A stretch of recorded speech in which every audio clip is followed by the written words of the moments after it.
Bueno, entonces, la clase de hoy, como dice el título, vamos a hablar de la química en el momento en que nace y se empieza a identificar como una ciencia. Para eso tenemos que volver un poquito a qué era lo que estaba pasando en Europa, que es donde estamos centrando esta historia, entre el 1600 y el 1700. Europa estaba pasando por una etapa complicada, iba de guerra en guerra, de desastre en desastre. ¿Sí? Una de las guerras que está ocurriendo en el 1600 y poco es la Guerra de los 30 años, que se mueren miles de personas, queda una hambruna bastante complicada, hay una gran inflación, suben los precios muchísimo, y esto en parte se debe por todo el oro y la plata que estaba ingresando de los territorios que tenían en los imperios al haber conquistado las Américas. Hay una serie de desastres climáticos que empiezan a complicar la agricultura y la obtención de consumos para alimentos. Y bueno, como les había mencionado, el tema de la hambruna, que es algo que preocupa en el momento, y estamos en un momento donde, claro, al estar con todos estos problemas sociopolíticos, la ciencia va avanzando lento además por todo lo que veníamos hablando de la alquimia y porque tampoco había mucho intercambio entre los distintos científicos que se dedicaban a esta disciplina. Pero, al mismo tiempo, en este momento es donde situamos, mirando para atrás en la historia, la primera revolución científica. El término revolución científica es un término que fue acuñado en el siglo XX por el filósofo Kuhn, que era filósofo e historiador. Él decía que se necesitaban dos cosas para que hubiera una revolución científica. La primera era una percepción, por la mayoría de los científicos, de que se estaba frente a una crisis o estancamiento en el estado del conocimiento en la disciplina que se estaba estudiando. Y otros estaríamos estancados en lo que tiene que ver con ciencia, que estamos en el 1600 y seguimos con la teoría aristotélica, que era la bandera de la Iglesia Católica, era lo que se enseñaba en todas las universidades. Y al mismo tiempo tiene que darse una segunda situación, que es que aparezca un candidato de nuevo paradigma. Paradigma definido como un set de reglas y conocimiento entendido como válido en un momento dado. O sea, cambia la forma de percibir esta ciencia. Cuando aparecen muchas anomalías frente a una teoría que está ocurriendo, se genera una revolución y aparece un paradigma nuevo. ¿Sí? Eso es lo que Kuhn denomina como revolución científica. Eso es de hecho lo que se está dando en este momento. En este momento recién es cuando las personas y los filósofos naturales empiezan a plantear una ciencia que sea capaz de descubrir las leyes que rigen a la naturaleza para poder dominarla, algo que era totalmente inconcebible en el periodo anterior. ¿Quiénes eran los filósofos a la cabeza de esta revolución científica en cuanto a las ideas? Francis Bacon y René Descartes, un inglés y un francés. Francis Bacon, el padre del empirismo o la producción de conocimiento a través de la experiencia, y experiencia como percepción sensorial, ¿sí? Lo que yo puedo ver, sentir, oler, tocar. Fue uno de los principales personajes en hacer propaganda sobre esa necesidad de realizar experimentos para desarrollar el conocimiento científico particularmente. Experimentos además que tenían que tener la condición de poder ser repetidos y comprobados por otras personas de manera independiente. Incluso escribe un libro sobre esto que se llama El avance y proficiencia del aprendizaje. Él decía que no debemos imaginar o suponer, pero descubrir lo que la naturaleza hace o lo que le hacen hacer a la naturaleza. Define de cierta manera lo que hoy conocemos como razonamiento inductivo. Por otro lado, Descartes es el padre del racionalismo, esa idea de que el entendimiento es lo necesario para generar el conocimiento. Él decía que la razón fue creada para la verificación, y pensar por uno mismo era crucial. La gran frase de Descartes de pienso y luego existo, y porque pienso además sé que existo. Entonces, estas como grandes ideas se están gestando en este momento y van a determinar todo este cambio de cómo entendemos la ciencia. ¿Sí? Estos filósofos proponen que eso mismo, que para llegar a la verdad es necesario hacer un cuidadoso análisis en pasos que además tienen que revisar cada uno de esos pasos que van llevando adelante y aceptar que nada es verdad a no ser que se pueda probar que es así. De alguna manera es el inicio del método científico.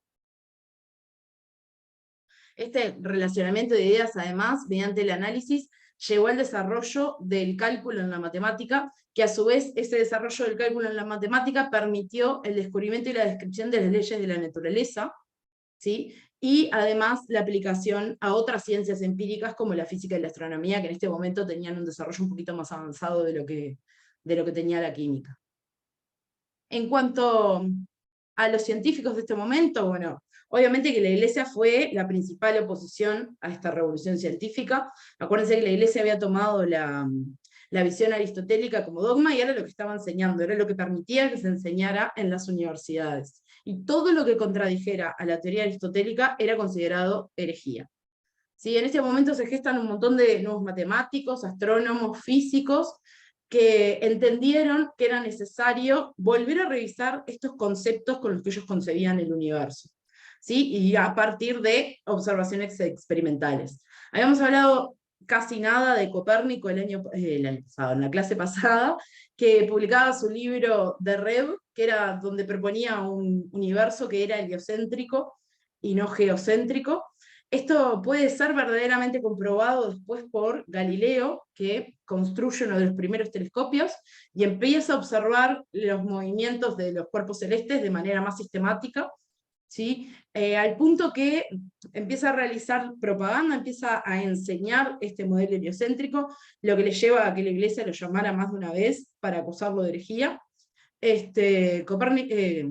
Galileo, las dos veces que fue citado al Vaticano por la Inquisición, él rechaza las ideas que había propuesto, diciendo que, bueno, que estaba confundido y de cierta manera va para atrás, ¿no?, en lo que había estado declarando, y decía que no iba a enseñar más que la Tierra se movía, pero bueno, no se aguanta y lo sigue haciendo, después lo terminan encerrando, pero bueno, al punto que es una de las cosas que hace que la ciencia también se desarrolla un poco más lento, ¿no? Estas trabas que estaban constantemente siendo puestas por la Iglesia. Otro de los científicos que marcó mucho la revolución científica fue Newton. Newton, ustedes saben que ya habíamos mencionado un poco la semana pasada, que era alquimista, ¿sí? Pero no se lo conoce tanto por alquimista, pero sin embargo, si uno presta atención a sus teorías, él cree, por ejemplo, que el universo está hecho de pequeñas partículas que tienen masa y gravedad, que eran indivisibles, y que esa materia, esos corpúsculos, eran una forma de materia primordial, y que entonces todos los objetos que yo puedo percibir estaban hechos por distintas proporciones de estas partículas primordiales. Se ve como un tinte alquimista en esas ideas. Se lo conoce muchísimo más por su visión empirista de las ciencias y la visión mecanicista del universo, si él desarrolla la mecánica clásica. A esta altura más o menos es cuando alrededor del 1600 se empieza a usar la palabra química, pero la palabra química lo único que hacía era englobar a los alquímicos y a los iatroquímicos que estaban en el momento. Todavía no se lo consideraba un científico separado de esos dos. Otra cosa que se empezó a desarrollar es que la gente se empezó a escribir. Se escribían cartas, hubo toda una etapa donde el conocimiento se empezó a compartir a través de cartas. Y no solo eso, sino que también se fundan las primeras sociedades científicas. Acá tenemos dos de las primeras, la Royal Society en Inglaterra, que fue fundada el 28 de noviembre de 1660, y su moto, ¿sí?, es Nullius in verba, que significa en la palabra de nadie. Esto de cierta manera marca que la vocación de la sociedad científica era perseguir el conocimiento a través de la experimentación, y que no se iba a dejar influir por ninguna autoridad política ni creencia que estuviera siendo impuesta en ese momento, ¿sí? Se origina además con un grupo de personas que se hacían llamar Colegio Invisible, que ya tenían como de cierta manera formada una especie de asociación, aunque no era formal, pero en 1660 reciben el apoyo del rey, lo aceptan y bueno, fundan oficialmente la sociedad. Otra sociedad científica que se funda en este momento, un poquito después, en 1667, es la Academia de Ciencias Francesa. Ahí tenemos el secretario de Academia, Colbert, cuando presenta a los miembros de la Academia al rey Luis XIV. ¿Sí? De hecho, en Francia se da un proceso un poquito distinto, es al rey el que la pide, y no es algo que los científicos ya tenían como gestado. Pero bueno, todas estas cosas van a empezar como a marcar cómo cambia esta manera de construir el conocimiento. En la clase pasada cerramos hablando de Van Helmont y los gases, y que había descubierto que muchas reacciones químicas daban a lugar esta sustancia caótica, y por eso le había puesto el nombre de gas. Los científicos en este momento entendían que el gas había que estudiarlo, o sea, que era relevante estudiarlo, pero no podían hacerlo porque todavía, o por lo menos no experimentalmente, porque todavía no tenían equipamiento ni material adecuado. Entonces, primero se tenían que dedicar a generar este equipamiento y este material para poder recogerlo, manipularlo, analizarlo. ¿Sí? Ya se habían incluso hasta detectado algunas características de estos tipos de gases. ¿Sí? Ya para los griegos, en realidad, que hubiera distintos gases con distintas propiedades, quería decir que eran aires con distintas purezas.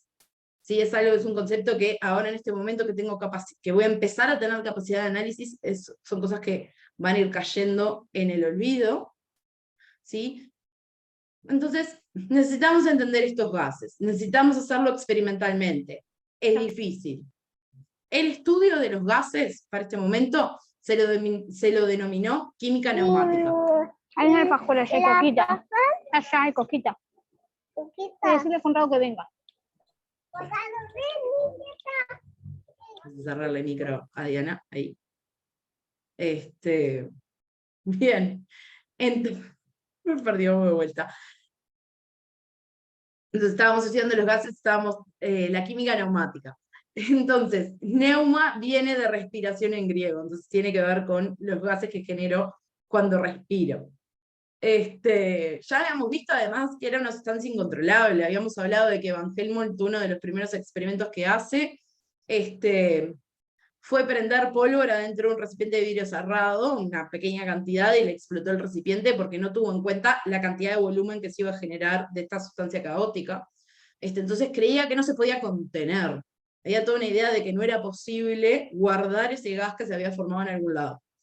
Al mismo momento, más o menos en esa época también, aparece Don Periñón, el del champagne, que se da cuenta que él puede guardar el gas en su bebida si utiliza corcho. ¿Sí? Era una parte de corteza de un tipo de roble, que es lo que hoy usamos como corcho. ¿Sí? También había aparecido Bernoulli. Bernoulli había estado trabajando con los volúmenes desplazados, con reacciones controladas que generan gases. Entonces también había visto esto del aumento del tamaño del volumen que se generaba. Y la figura que aparece como que cambia la situación es Otto van Guericke, que es un alemán, es político, físico, ingeniero y filósofo natural. De todo un poco hace Otto. A él se le atribuye la creación o la invención de la primera bomba de aire en 1650, que la publica en ese libro que se llama Experimentos Nuevos de Mademburgo sobre el espacio vacío. Sí, acá tenemos, si ustedes recuerdan, Aristóteles no creía que existiera el espacio. De hecho, había toda una teoría de que la naturaleza odia el vacío, entonces, ¿cómo puede existir? Y acá tenemos a Otto demostrándonos que el vacío es algo que existe. ¿Sí? Él describe el vacío y él se le conoce por un experimento que fue más bien una demostración más de tipo circo que de verdadero experimento de laboratorio, que es el experimento de Magdeburgo. Él se hace hacer 2 semiesferas de cobre, como se ven acá arriba, 2 semiesferas de cobre, que tienen más o menos unos 50 centímetros de diámetro, pone un cuero en el medio de las 2 semiesferas, lo conecta a su bomba de aire y genera vacío. Para demostrar el poder que tenía la presión atmosférica sobre ese vacío generado, él ata una punta de cada una de esas semiesferas a 8 caballos de cada lado. Entonces voy a tener 8 caballos tirando en un sentido, 8 caballos tirando en el otro, y lo que se demuestra es que las hemisferas no es posible separarlas. Pero sin embargo, si yo abro la válvula y le dejo entrar aire, se separan fácilmente. Imagínense lo que le voló la cabeza a la gente de ese momento viendo 16 caballos tirando de una esfera de cobre, pero que en realidad eran 2 mitades unidas, y que ahí adentro no había nada. Entonces la presión que generaba la atmósfera sobre eso lo mantenía unido. Nada, les voló la mente. Pero otros científicos empezaron a prestar atención, pero si puedo generar vacío, entonces yo podría guardar los gases, entonces yo los podría estudiar y además los podría separar. Entonces va generando todo un movimiento del desarrollo justamente de la química neumática. Uno de los primeros que toma la idea de Otto y que la lleva al laboratorio es Robert Boyle. Boyle es hijo de una familia que tiene plata en un momento y no tiene plata en otra, pero tiene plata después. Entonces, la parte importante de esto de la familia de Boyle es que le permite a él estudiar en una de las mejores instituciones. De hecho, después el hermano lo ayuda, se termina yendo de viaje por Europa a estudiar artes liberales. ¿Se acuerdan que en este momento se podía estudiar teología, leyes y las artes liberales? Conoce el trabajo de Galileo cuando va a Italia y decide ponerse a trabajar en ciencias físicas y ciencias químicas.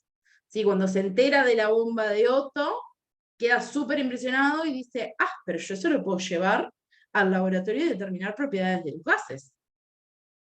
Tenía un toque de alquimista, pero no estaba muy convencido de ser alquimista. Entonces tiene algunas publicaciones como esta que tenemos acá, que es un raconto histórico de la degradación del oro para hacer un antielixir. ¿Sí? Boyle, bueno, es inglés, estudia artes liberales, y es uno de los científicos que forma parte del Colegio Invisible, que después va a ser los primeros fellows de la Royal Society de las Ciencias en Gran Bretaña. Por lo que más se lo conoce, no es esto que tenemos acá. Él acá en este libro que se llama Nuevos Experimentos Físicos Matemáticos, tocando el aire de la primavera y sus efectos, y habla de una máquina neumática, ahí. Es un libro en el que él cuenta sus experiencias con la bomba de vacío adaptada al laboratorio. Él se manda a hacer esa bomba de vacío, tenemos una especie de esfera de vidrio, la conecta a una válvula, y la conecta a otros instrumentos con los cuales puede retirar el aire de ahí, y pasa por una racha de que pone cualquier cosa dentro de la bomba de vacío. Una de las cosas que puso fue un reloj, suspendió un reloj en vacío, y se dio cuenta que el sonido de las agujas era cada vez más bajito a medida que aumentaba el vacío que estaba generando. Entonces de esta manera demuestra que el sonido no se puede propagar en el vacío. ¿Sí? Otro experimento que hace fue colocar un barómetro de mercurio. ¿Sí? El barómetro de mercurio que había sido inventado por Torricelli, lo pone adentro del globo este de vidrio, empieza a hacer vacío y ve que la columna de mercurio se empieza a mover. Entonces de esa manera demuestra que el aire tiene masa. ¿Sí? Demuestra además velocidades de Galileo que había agarrado en Italia. Él fue a Italia poquito después de que se muriera Galileo, entonces estaba como toda la gente revolucionada con las ideas de Galileo. Galileo había estudiado la velocidad con la que caen los objetos en el vacío, pero solamente había teorizado, porque el vacío todavía no era algo que se pudiera alcanzar. Entonces él hace experimentos donde demuestra que los objetos caen a la misma velocidad en el vacío. Y además descubrió algo que era muy importante para un fenómeno que además va a ocupar la mente de los químicos de esta época, y es que es necesario que haya aire para que arde una llama. Él cuando ponía una vela prendida en esta esfera de vidrio y empezaba a sacarle el aire, se daba cuenta que la vela se apagaba. ¿Sí?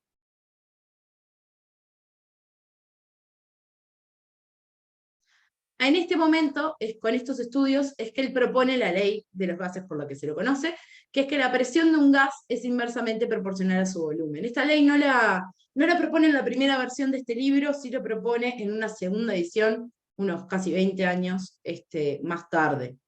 ¿Sí? Este libro, uno de los aspectos más importantes, o una de las influencias más grandes, fue que propició que otros científicos fabricaran sus propias bombas de vacío y además repitieron los experimentos de Boyle. Entonces le da más valor y le da más rigurosidad a los experimentos que había llevado a cabo. Ahora el aire pasa a tener propiedades que son específicas y que además las puedo estudiar experimentalmente.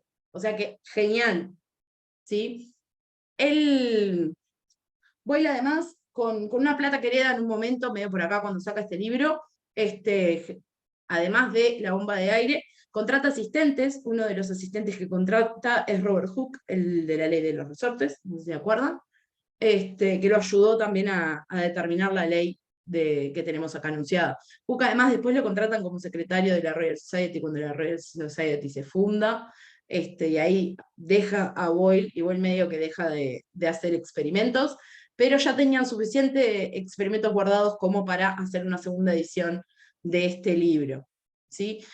Trabajaron bastante tiempo también usando una bomba de aire de estas para estudiar la combustión, y observaron que los metales ganaban masa al ser calentados al aire, que era algo que no entendían, era como si parte del aire se fuera para el metal, había una sustancia ahí que estaba cambiándose de lugar.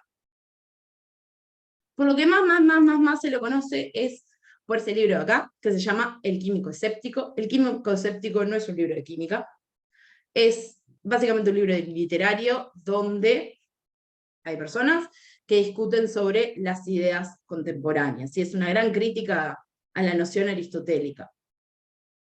En este libro propone además la noción de elemento como ciertos cuerpos primitivos. Aquí hay un sesgo también de alquimia que sigue quedando, un sesgo de ese elemento primigenio. ¿Sí? Él dice, para prevenir errores le debo advertir que llamo elementos a ciertos cuerpos primitivos, simples y sin mezcla, de los que se componen otros cuerpos mixtos y en los cuales finalmente se descomponen. ¿Sí? No es una definición que sea nueva. La definición de elemento de Aristóteles ya era así, era un elemento de lo que todo lo demás estaba compuesto, solo que Boyle identifica como que hubiera solamente uno. ¿Sí? Esta noción de que los elementos se pueden mezclar para formar compuestos tampoco es nueva. Lo que sí es nuevo es que ya no puede haber transmutación, porque si todas las sustancias y todos los compuestos vienen por las combinaciones de los elementos, yo ya no puedo convertir un elemento en otro. ¿Sí? Esa idea sí es nueva, y esa idea sí va contra la alquimia.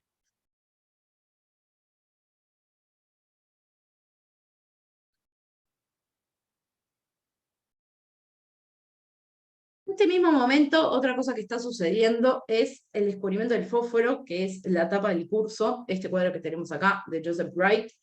El fósforo se descubre en 1669, lo descubre un alemán, que es Hermann Brandt, y lo llama maravilloso portador de luz. Lo que estaba haciendo este señor era médico, entonces estaba estudiando la orina, la estaba calentando, la estaba secando, entonces cuando calcina el residuo de la orina después de que la destiló, ¿sí? El residuo sólido, lo pone a un horno, le levanta la temperatura, descubre que se forma un pequeño sólido blanco que brilla y se prende fuego. ¿Sí? Entonces lo llama fósforo, en griego significa maravilloso portador de luz. Es un aspecto interesante, y el por qué lo mencionamos acá aparte, es que fue el 13º elemento en conocerse. Y de hecho es el primer elemento nuevo que se conoce desde la antigüedad. O sea, pasamos básicamente 15 o 20 siglos sin descubrir elementos nuevos hasta que se descubre el fósforo. ¿Sí? Algunos aspectos que son interesantes. Ustedes saben que el fósforo se usó para hacer los fósforos. ¿Sí? Robert Boyle fue el primero que usó fósforo para prender un palito de madera. Él en el palito de madera había puesto un poquito de azufre y lo raspaba contra fósforo y se prendía. Obviamente ese no fue el fósforo que después se usó y se desarrolló comercialmente. Sí, más adelante otros científicos trabajaron con otras formas alotrópicas. Lo que descubrió Brandt fue el fósforo blanco, y el fósforo que se usaba para industrializar era fósforo rojo, pero se desarrolló más hacia el siglo siguiente, alrededor de 1840. Entonces, todos estos químicos están pensando en gases y empiezan a pensar en un proceso que les comía la cabeza, que es la combustión. ¿Sí? La combustión es un proceso que siempre llamó la atención del hombre. El hecho de que hubiera fuego llama la atención y nos hace prestar atención. al punto que Aristóteles define el fuego como uno de los elementos, y para hacer eso dentro de su tría prima, pone al azufre como principio de lo inflamable. Hasta este momento, el aire o el gas para la combustión solo se lo veía como un conducto.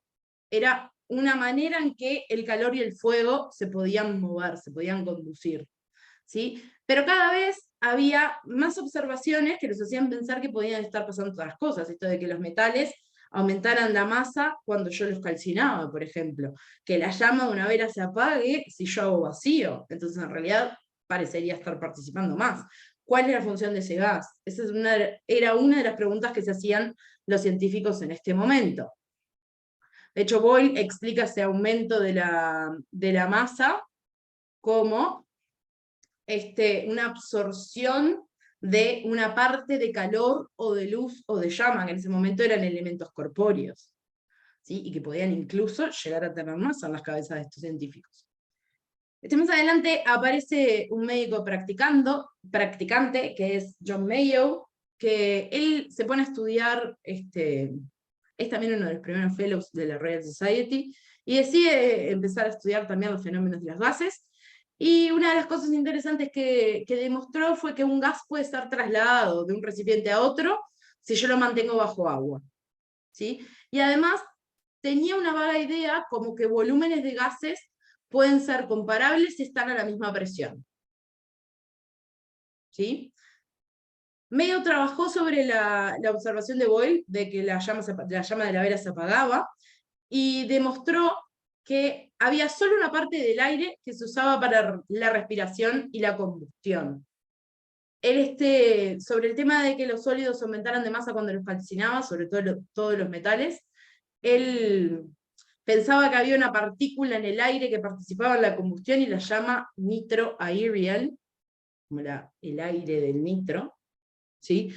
La teoría de él no se conoce, principalmente porque empezó a ver estas partículas por todos lados y las empezó a usar para explicar cualquier cosa que no podía entender, entonces le quitó validez a sus primeras observaciones. En ese momento empieza a aparecer también este señor, un médico alemán, ¿sí? John Becker, que discute la composición de la materia, se empieza a revisar esa concepción de la composición de la materia, y él interpreta que la materia está hecha de aire, agua, tierra, pero que esa tierra tiene como tres partes. Tiene una parte fluida, una parte lapídea y una parte pinguis, o inflamable. Entonces, él creía que en el momento que yo hacía una calcinación, el metal pierde principio de inflamabilidad y deja una cal. ¿Sí? O sea, pierde esta tierra pinguis y deja una cal. Este fue el inicio de lo que después iba a ser conocido como teoría de Flogisto. Este es el concepto que después el siguiente científico del que vamos a hablar reconvierte para generar una primera teoría de la combustión.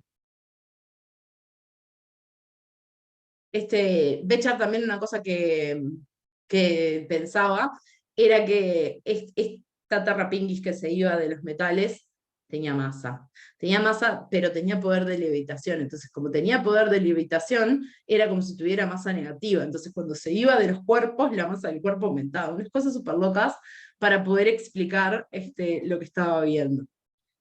Esto nos lleva al siguiente personaje de la clase de hoy, que es otro alemán, que es Georg Ernst Stahl. Stahl lo que pensaba era que si yo quemo azufre, aparece una llama y eso produce ácido sulfúrico. Entonces el azufre está compuesto de ácido sulfúrico y flogisto. Y ese flogisto se lo devuelvo después, si se lo devuelvo al ácido sulfúrico, puedo volver a obtener el azufre original. Entonces hago círculo completo. Era químico y médico alemán, le da crédito a Bécquer y populariza esta teoría de la tierra pinguis, que lo denomina ahora flogisto, esta parte de la materia que se va y que yo puedo volver a darle una sustancia y reconvertirlo en la materia que era originalmente. Era un ávido seguidor de la teoría de que era necesario experimentar, era empirista, ¿sí? Que se necesitaba experimentar para poder generar conocimiento en el área de la química, y lo que tenemos acá es eso de lo que hablábamos recién. Si yo tengo un metal o un no metal y lo caliento, eso me libera flogisto, que lo simbolizan con esa letra Fi que tenemos acá. Tengo una cal y flogisto. Otros tipos de combustibles, como pueden ser los no metales, generan un ácido y liberan flogisto cuando yo los caliento. ¿Sí? Él empieza a hacer experimentos para adelante y para atrás, y les juro que la historia les cierra. ¿Sí? Él toma las ideas de Becher y nada, hace eso, las empieza a compartir, las empieza a ordenar, y le da forma de teoría, y define este flogisto como este principio inflamable que tienen los materiales combustibles. Empieza a consolidar además a la química como una ciencia natural separada de la física. Ahora empiezo a tener teorías. Él también se da cuenta de que el aire era indispensable, bueno, ya estaban las observaciones de Boyle, las repeticiones de Becher, de que el aire era indispensable para la combustión, pero de vuelta, ese carácter auxiliar o mecanicista de ser el conducto por el cual el flogisto se podía ir. ¿Sí? La comunidad científica de la época, a falta de una mejor teoría, la acepta con brazos abiertos, porque podía explicar muchas cosas, y ahora podían entender a las sustancias como formadas por estas cales y flogistos, y los combustibles formados por ácidos y flogistos, y además les permitía hacer asociaciones que tenían que ver con la afinidad. ¿Sí? La afinidad que podía tener, ya sea una cal o un ácido por el flogisto, dependía de la proporción de flogisto que hubiera presente, y si era suficiente el flogisto que yo le daba, podía volver la reacción para atrás. Entonces, empieza a ver como unos primeros indicios de unas teorías que tienen que ver con afinidades químicas. ¿Cuáles ejemplos le funcionaron? Y bueno, uno de los que le funcionó fue el de fósforo. Él hizo reaccionar fósforo con oxígeno para obtener el pentóxido. Después lo recoge en agua y obtiene el ácido fosfórico. Después ese ácido fosfórico, si lo calienta, libero el agua y puedo reobtener el pentóxido. Y ese pentóxido, si le agrego un combustible que le dé flogisto, me deja llegar al paso inicial, que es obtener nuevamente al fósforo. Entonces, tengo al inicio y al final la misma sustancia. ¿Sí? Lo mismo le sucedía cuando hacía la reacción con azufre y oxígeno, para formar primero el dióxido, después el trióxido. Cuando tiene el trióxido de azufre y le agrega agua, obtiene el ácido sulfúrico, y ese ácido sulfúrico, si yo le agrego un combustible como el carbón que le dé flogisto, vuelvo a obtener azufre y otros gases. ¿Sí? Entonces estos son dos ejemplos que a Starr le funcionan muy bien para demostrar su teoría. También le funciona muy bien con el plomo. ¿Sí? Si ustedes le agregan a un óxido de un metal un reductor, como puede ser el carbón, yo puedo llegar a obtener el metal. Y esta cosa de si le di el flogisto suficiente y la cantidad de carbón que le pongo, y cuánto flogisto tenía cada combustible, era fantástico.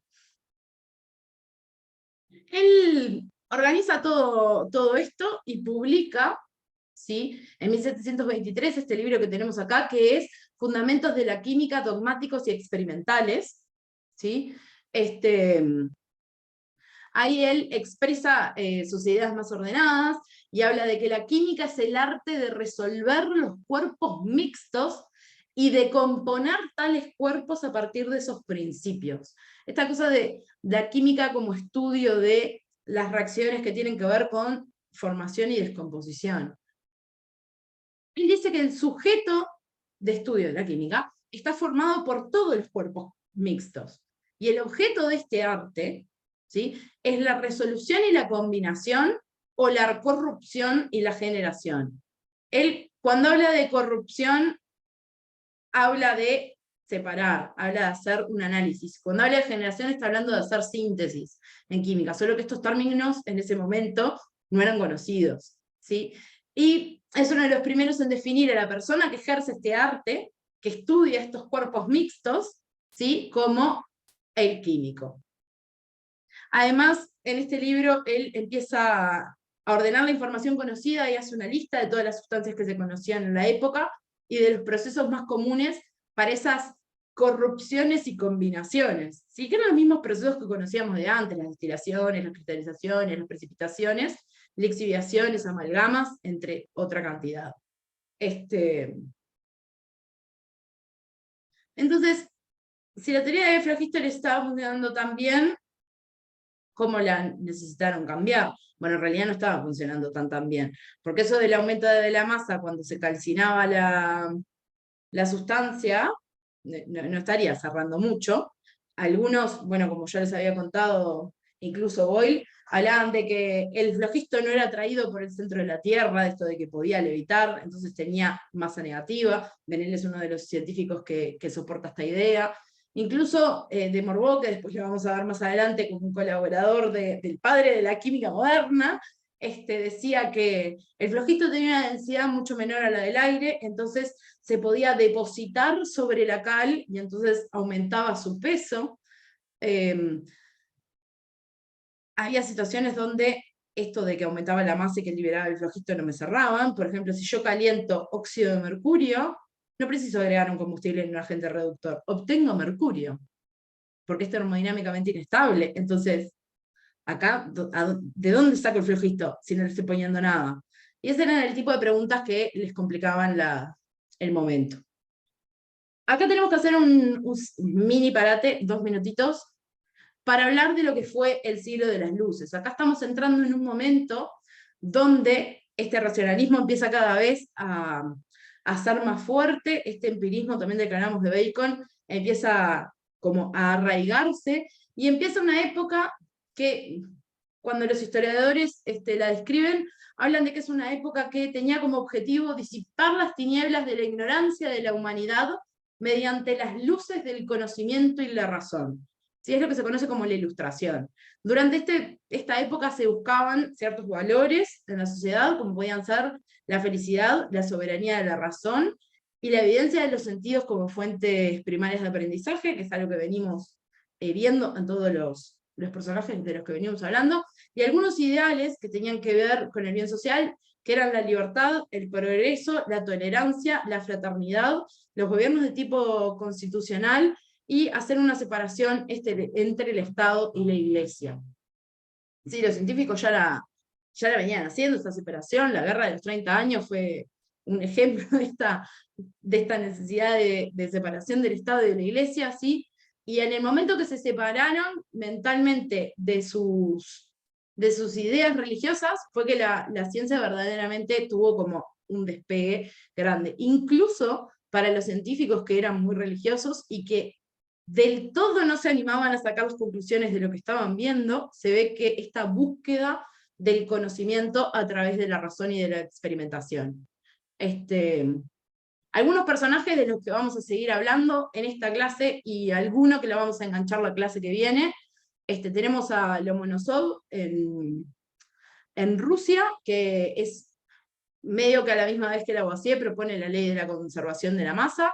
Tenemos a Proust, que es el de las relaciones definidas, que lo vamos a hablar más la clase que viene. Tenemos a Cavendish, del que vamos a hablar hoy, que descubre al hidrógeno y hace experimentos donde determina la composición del agua. Tenemos a Charles, el de la ley de los gases, del que no vamos a hablar. Tenemos a Berthollet, del que vamos a hablar la semana que viene, que era seguidor del flogisto y creía que todos los compuestos se podían unir en relaciones múltiples, y habla de la ley de la acción de las masas, que son como las primeras ideas de equilibrio. Tenemos a Black, que estudia el aire fijo, el dióxido de carbono. Tenemos a Priestley, que estudia el aire desflogificado, que es el oxígeno. Y la historia de Priestley, no sé si es triste o es entretenida, pero tratando de defender la teoría del flogisto, termina ayudando a desbancarla, ¿sí? Lo vamos a hablar ahora en un ratito. Por supuesto, vamos a hablar de Lavoisier, que es básicamente uno de los padres de la química moderna. Gilly, que es la tercera persona a la que se le atribuye el descubrimiento del oxígeno. Tanto Priestley como Lavoisier como Gilly estuvieron trabajando todos al mismo tiempo con el oxígeno. Hoy en día se le atribuye a los tres el descubrimiento. Además fue un gran químico analista, ahora después vamos a hablar un poquitito de él. Tenemos a Dalton, que nace más que tirando a fines del siglo XVIII, y parte de su trabajo se va a enmarcar en el siglo XIX. Él propone una de las primeras teorías atómicas completas.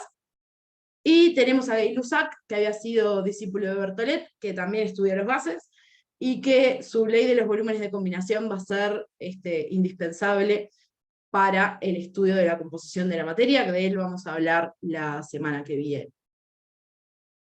Habíamos mencionado ya al principio de la clase que la rama de la química que se dedica al estudio de los gases era la que se llamó química neumática, ¿sí? Es un área que se desarrolla mayoritariamente en el siglo XVII y siglo XVIII, y que el objetivo es no solo estudiar qué gases existen, sino las propiedades físicas de estos gases, y cómo se relacionan los gases con las distintas reacciones y la composición de la materia.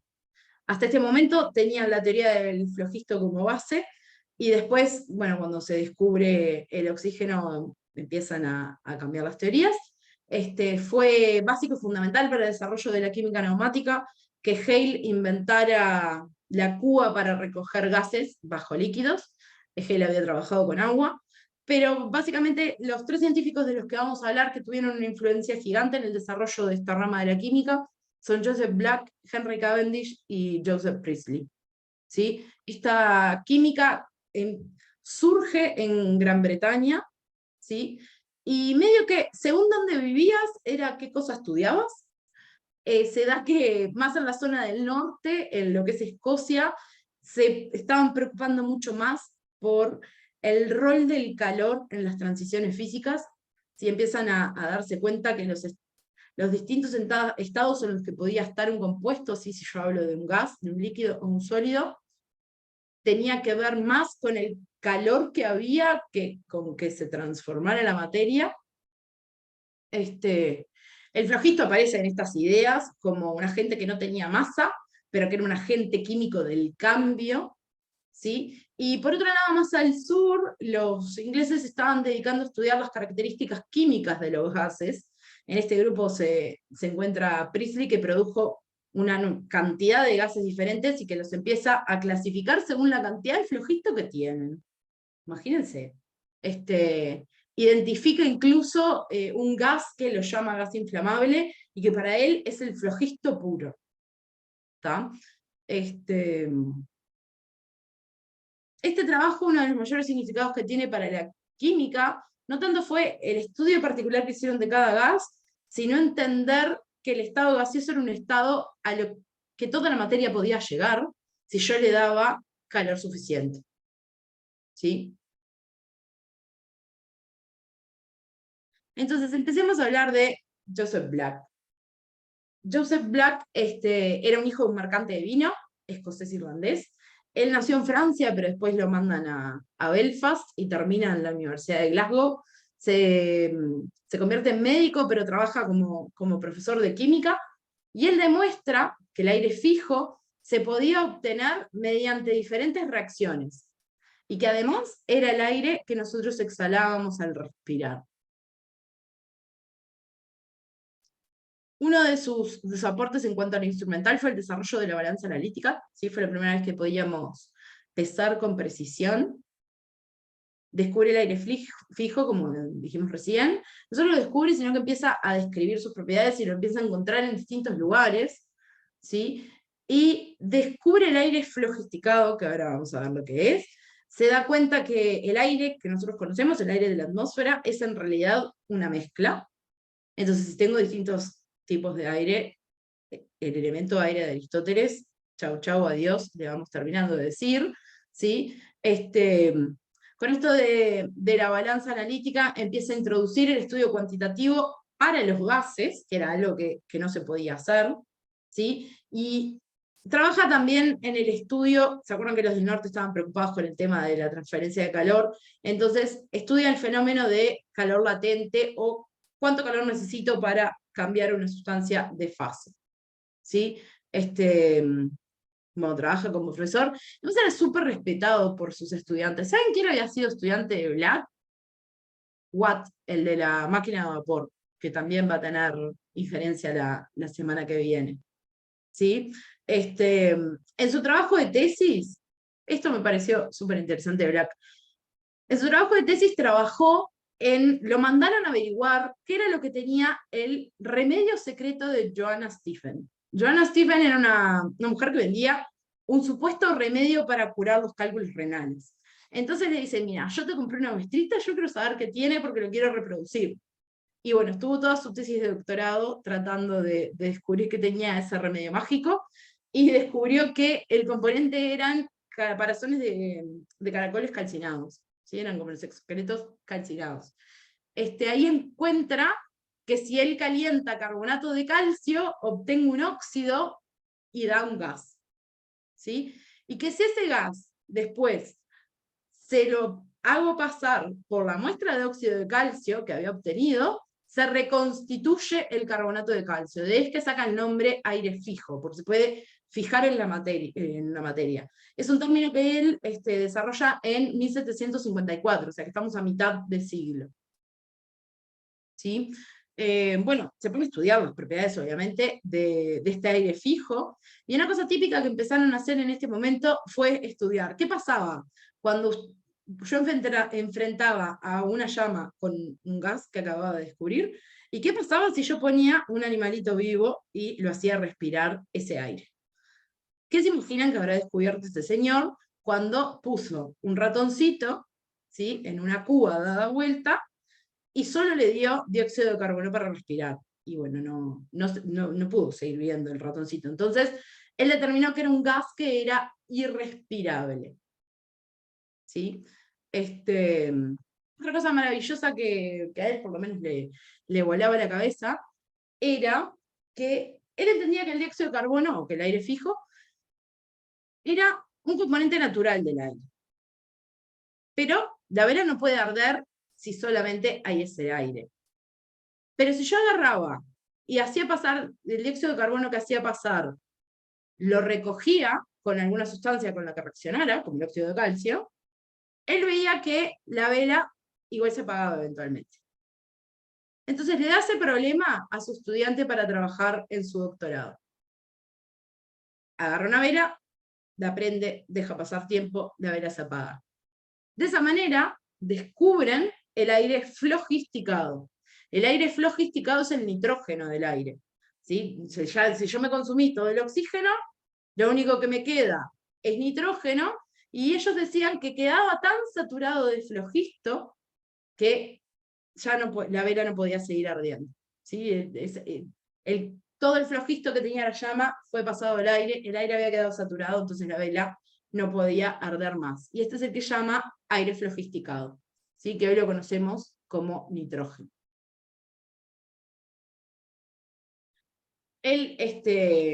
Acá tenemos sus resultados respecto al remedio mágico. Bueno, eso han sido como sus dos aportes más grandes de Joseph Black. Si vamos a Cavendish, era más del sur, venía de una familia que tenía bastante dinero, era descendiente directo de duques, pero era bastante ermitaño. Las historias dicen que a él no le gustaba que la gente le hablara, como que no le gustaba mucho compartir su trabajo. De hecho, solamente publica 3 artículos a lo largo de su carrera. Uno que describe el descubrimiento del aire inflamable, uno donde describe la relación que hay entre el aire fijo, que era el dióxido de carbono, la materia calcárea y el agua, y otro donde describe el estudio de la composición de la atmósfera. ¿Sí? Acá tenemos escrita una de las observaciones que hace Cavendish, que dice: cuando el aire inflamable y el aire común se hacen explotar en proporciones adecuadas, casi todo el aire inflamable y cerca de 1/5 del aire común pierden su elasticidad y se condensan en un rocío que se deposita sobre el vidrio. Esto fue la revolución. ¿Qué se le está formando?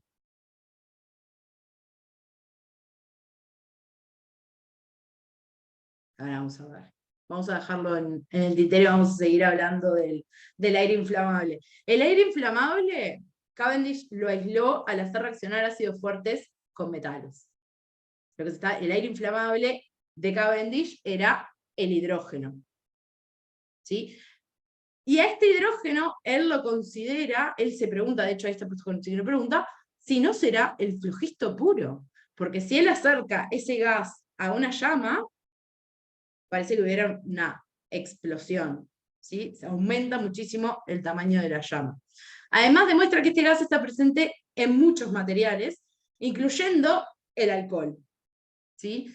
Esto le refuerza además la idea, como no solo estaba cuando reaccionaban los metales con los ácidos fuertes, esto además le refuerza la idea de encontré el principio de la combustión.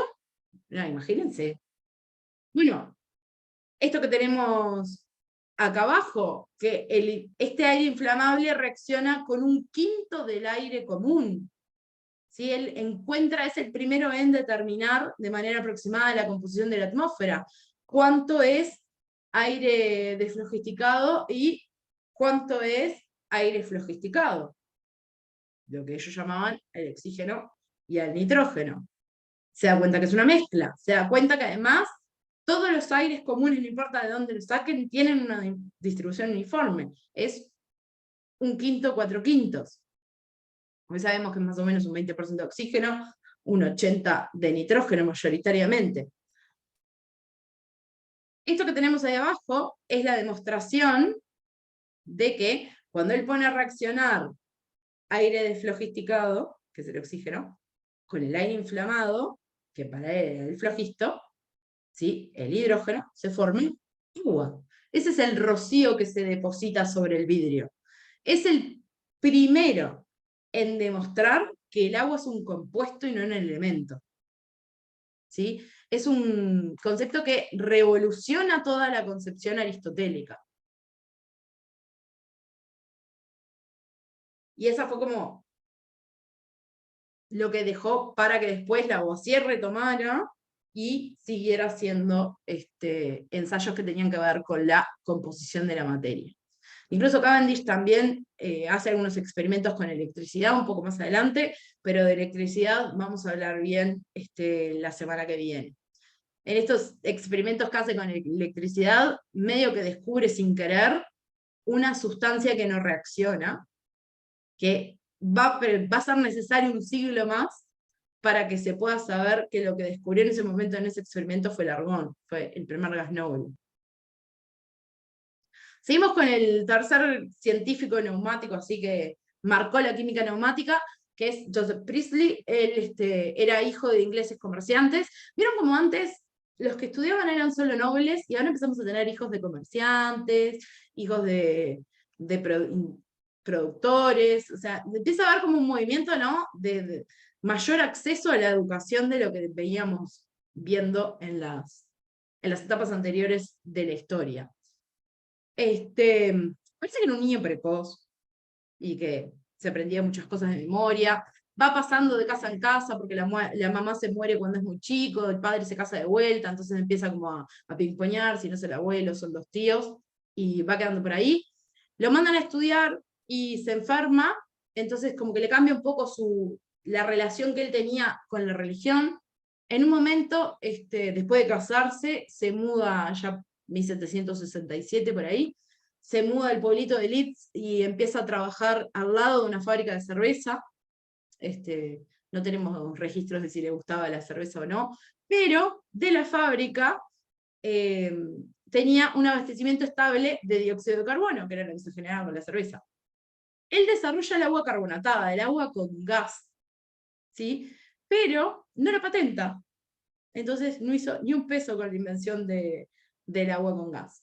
¿Sí? Y lo publica en un libro que se llama Direcciones para impregnar, o sea, instrucciones para impregnar el agua con aire fijo. Más adelante se muda a otro pueblo que se llama Calne, y conoce a un tal Lord Sherborne que se lo lleva a pasear por Europa. ¿Sí? En Priestley lo que tiene es que empezó a hacer muchos experimentos sistemáticos, uno tras del otro. Entonces eso le permitió hacer muchos descubrimientos. Él descubre muchos tipos de aires. Descubre o trabaja con, ¿no?, porque algunos de estos ya habían sido descritos anteriormente, pero él aísla y estudia el aire desflogisticado, que es lo que hoy conocemos como oxígeno, el aire nitroso, que es el monóxido de nitrógeno, el aire ácido o ácido marino, o espíritu de sal, que era como todavía se llamaba en ese momento, que es el cloruro de hidrógeno, el aire alcalino, que es el amoníaco, y el aire nitroso desflogisticado, que es el óxido de nitrógeno. ¿Sí? Él incluso va un paso más allá y clasifica a los aires en 3 tipos: los aires fijos, los aires alcalinos y los aires ácidos. ¿Sí? Una de las frases por los que él mismo dice en un momento, él escribe: procedí con gran presteza a examinar con su ayuda qué clases de aire darían una gran variedad de sustancias naturales y fabricadas, poniéndolas en recipientes llenos de mercurio y manteniéndolos invertidos en una cuba de lo mismo. Él empieza a examinar la reacción de mercurio con todos estos tipos de ácidos, de aires. ¿Sí? O sea, imagínense, en esa época, claro, inventaban un experimento y se lo aplicaban a todo, ¿no? Si no te metían el ratoncito, te metían la vela, si no, te metían todo el mercurio a ver qué hacía. Era un procedimiento que sigue dando bastante. Pero se lo conoce por un experimento particular, que era, él agarra cal de mercurio, que era óxido de mercurio, ¿sí? Y lo calienta en esta cuba que tenemos acá. Este es un dibujo del equipamiento desarrollado por él. Es una cuba de mercurio, porque ya para esta época se habían dado cuenta que había muchos gases que se disolvían en agua. Entonces los recogían en mercurio. Se da cuenta además que el gas que se desprende al calcinar el óxido de mercurio aviva la llama y es respirable. El ratoncito no se murió. Entonces, ¿cómo interpreta esta observación él?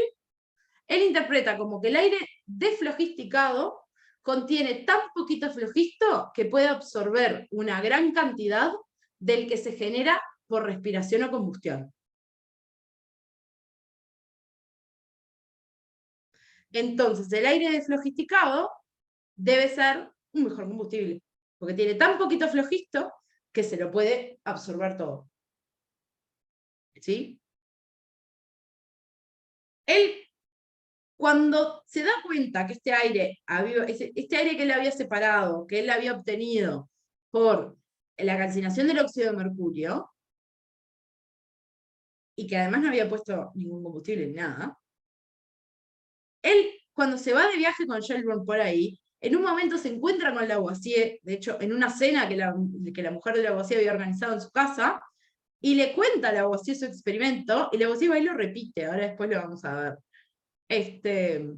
Entonces, tenemos esta idea de flogisto como esta cosa que se libera de los cuerpos y que da calor. Tenemos varios aires, ¿sí? Los aires de los que tenemos ahora, tenemos por lo menos estos: son el aire fijo, el dióxido de carbono, el inflamable, el hidrógeno, el desflogisticado, que es el oxígeno, el flogisticado, que es el nitrógeno, el alcalino, que es el amoníaco, y el nitroso, que es el óxido de nitrógeno. Y además teníamos la idea de que si yo hacía reaccionar el aire inflamable con el aire desflogisticado, podía obtener agua. Y esta reacción podía ser por fuego o por una chispa eléctrica. O sea, requería una cierta energía para que el agua se formara. Entonces eran ideas que estaban flotando ya hacia 1770, 1780. Otra persona que aparece, que la mencionamos brevemente cuando vimos la línea del tiempo de los científicos del momento, es Carl Scheele. Carl Scheele es sueco, ¿sí? Está en la parte de Suecia que en realidad en ese momento era de Alemania, era farmacéutico, ¿sí? Y se especializa más que nada, tiene como esa avidez de querer tener conocimientos prácticos. Entonces desarrolla habilidades muy grandes en lo que tiene que ver con la química analítica. Él es uno de los primeros grandes analistas, ¿sí? Y lo que tiene es que no viene de una familia con plata, entonces no se puede mandar a hacer un montón de equipamiento, pero se arregla con lo que tiene en la farmacia. Uno de los principales textos que se le atribuyen a él es el Tratado Químico del Aire y del Fuego. En este tratado, o bueno, lo que motiva a Scheele en realidad a meterse, él era farmacéutico de que trabajaba en la farmacia, en realidad no, él de chico no tenía aspiraciones de estar en la academia, aunque después termina estando. Pero él dice que en un momento tuvo como una revelación, ¿no? Y dice, de pronto me di cuenta que no era posible formarse una opinión sobre el fenómeno del fuego hasta que no se entendiera el aire. Entonces, medio como que nos da a entender que no pueden entender la combustión ni cómo se genera el fuego hasta que no entiendan todo este fenómeno de los gases y todos los tipos de gases, y qué hace cada gas, y cómo participa cada gas de este proceso químico. Algunas de las sustancias que él descubre, ¿sí? O sea, acuérdense, el fósforo fue el detonante en 1669, y ahora explota. Empieza a tener métodos de análisis y cada vez descubre más cosas. A él se le atribuye como tercera persona que descubre el oxígeno. Después está haciendo un experimento y obtiene cloro, fluoruro de hidrógeno, fluoruro de silicio, sulfuro de hidrógeno, cianuro de hidrógeno y distintos óxidos de nitrógeno. Descubre nuevos metales, el bario en 1774, igual que el manganeso, el molibdeno en 1778 y finalmente el tungsteno en 1781. Se le atribuye además el separar, aislar y reconocer al menos 10 ácidos orgánicos, ¿sí? Él había desarrollado un método que en realidad era muy sencillo, y si lo miramos hoy decimos, ay, sí, claro, obvio. Él lo que hace es, los hace reaccionar con base y los precipita después. En realidad los hace reaccionar con calcio o plomo a los ácidos orgánicos, ¿sí? Y se forman las sales, y después precipita estos metales agregando sulfato.